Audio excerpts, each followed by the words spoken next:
far, we've made a bunny cake, we made some no-bake cookies. Today, we're gonna make Mrs. Lanier's Rice Krispie treats. They're a little bit better than what the recipe calls for in the box. So let's start over here if you'll join me. First, you're gonna need a pot. This pot's about like a 4-quart pot, something big enough to hold lots of Rice Krispies. The next thing you'll need is a stick of salted butter. Yes, a whole stick. That is the secret to this recipe. You'll also need a 10-ounce bag of marshmallows. You can use the larger marshmallows, but the smaller ones, the miniature ones, they melt quicker. It'll save you some time. You'll also need some Rice Krispies. I went ahead and bought a big box because I knew that I was probably going to make a couple of batches, but today I'm just making one batch, and you'll need 6 cups of Rice Krispies, and I've already got those measured out. This holds 8 cups, so I went to the 6-cup line. I've got my 9x13 glass dish, and I haven't buttered it yet. Now the recipe will say to spray it with a non-stick cooking spray, but usually I don't. Usually I will take another stick of butter, and then I will butter that, and we'll do that in just a little bit. All right, so you ready to get started? So it's really important anytime you make a recipe to have everything ready.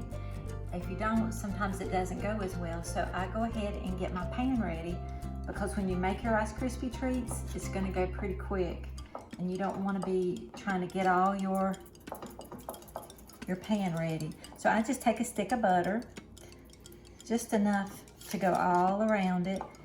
And I don't like spraying the non-stick cooking spray on it because that's sometimes just a lot of chemicals, and butter is a little bit more natural, made from cream and salt.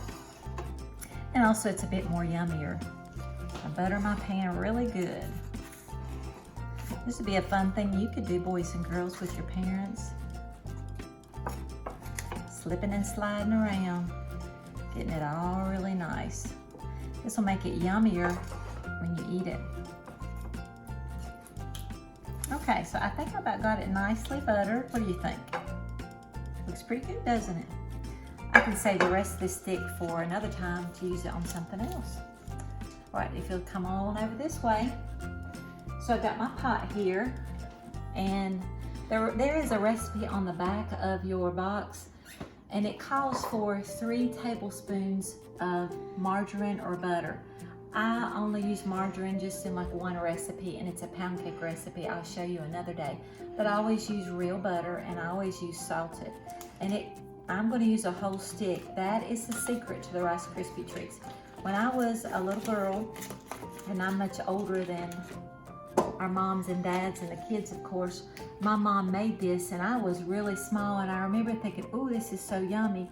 When I grew up and started cooking more on my own, I noticed that when I followed this recipe, it just wasn't as gooey. They were harder, more difficult to eat, and I mentioned that to my mom, and my mom said, Donna, you know, I remember growing up that we always used a whole stick of butter. And so she said, give that a try. And so that's what I do. And when I make them, take them anywhere, everybody says, your Rice Krispie treats are so much more yummier than mine. What is your secret? So it's the same thing except just a whole stick of butter. So we're gonna head on over here to the stove, and I've got my spatula too. So we're over here at my stove, got my pot with my stick of butter that I'm going to use the whole stick, remember. And the recipe says to put it on low heat, and that is something good to do, because if you brown butter too fast, or if you melt butter too fast, it will brown, and that gives you a great flavor in some recipes, but that's not something you really want to do for your Rice Krispie treats. So you're going to want to melt it slowly. So we're going to melt this, and we'll be back in just a moment. So as you can see, my butter is already started to melt, and I want to keep doing that. Now, you want to make sure that if you are one of my students, that you get your parents' help with the stove. This is something you don't want to do by yourself. We don't want you to get burned, because this butter and marshmallow, as it starts to melt, you wouldn't want to get that on you. So always get help from your parents in the kitchen when you're working with the stove or the oven. So the next thing we're going to do while that's melting is I'm going to go ahead and have my marshmallows ready. because as soon as the butter's melted, I want to get those marshmallows added and stir. So I'm going to trim my top of the bag. I'm going to prop it up here. So that way I'll be ready. So we'll be finishing melting it.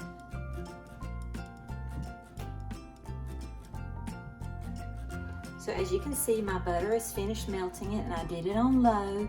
That way the butter wouldn't burn or scorch or get brown. So now I'm going to add my 10-ounce bag of mini marshmallows. And I'm using a nice spatula here. I'm going to get it all nice and coated with the butter. Whoops, one rolled away. We'll just throw that back in. I'm going to coat these, and you're going to need to really keep a close eye on this. You don't want to just leave this because you could end up burning your marshmallows. You want to just kind of keep stirring until you see all of the marshmallows are dissolved. So I'll let it sit for just a moment, and then I can stir some more. As you can see, it's starting to melt.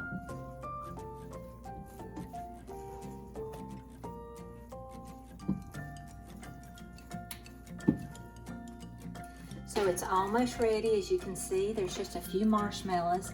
One thing that when you do make this recipe, you want to make sure you use a pot that's probably got a non-stick coating like this one that I had bought. So your marshmallows won't stick to it. You can see I can just kind of scrape it very easily. I just have a few marshmallows left, and I'm just continuously stirring it with my spatula. And as soon as that last one's melted, the last little mini marshmallow, which looks like we're almost there, we're gonna take it very quickly. This is where you definitely need mom and dad helping you. You would not want to spill this on you at all. All right, so it looks like we got all our marshmallows. I'm gonna turn my heat on if you'll follow me over here. So I'm gonna pour my 6 cups of Rice Krispies in here.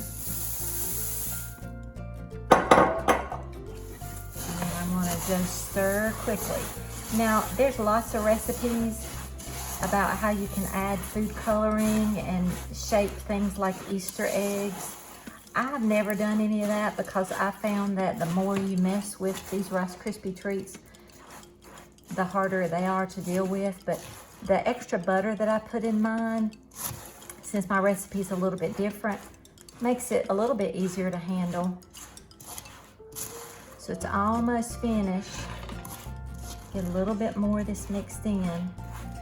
If you see some of that marshmallow mixture kind of in an area, just take your spatula and work it through. This is something yummy to eat when it's still warm too. But you'll find that my recipe still has that gooiness to it the next day. It doesn't get hard. It's just simply delicious.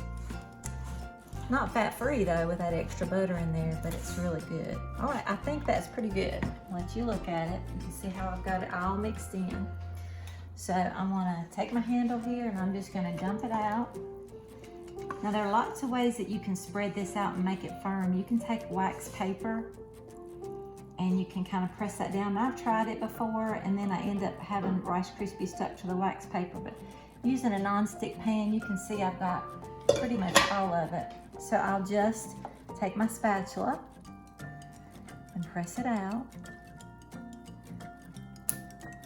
I heard one of those Rice Krispies just pop. It's got that snap, crackle, pop.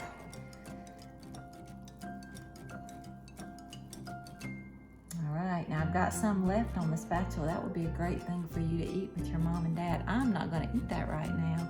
I may get my videographer, Mr. Lanier, to eat that for me. So I'm just going to let that sit up and cool off, and then we'll cut them in just a little bit, and you can see how yummy they are by the looks of them, okay? So as you can see, our Rice Krispie treats have cooled off enough.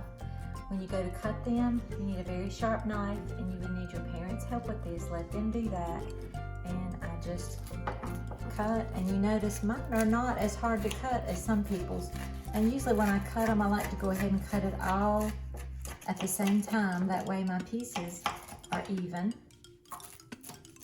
I like to cut my pieces big. I've got my spatula ready too. So here's my little spatula. That way I'm not touching anything that somebody else is eating. And notice how gooey they're looking. Oh, that looks yummy. All right. Wonderful. And they'll set up just a little bit more. I didn't let them quite get cold, but they will be delicious.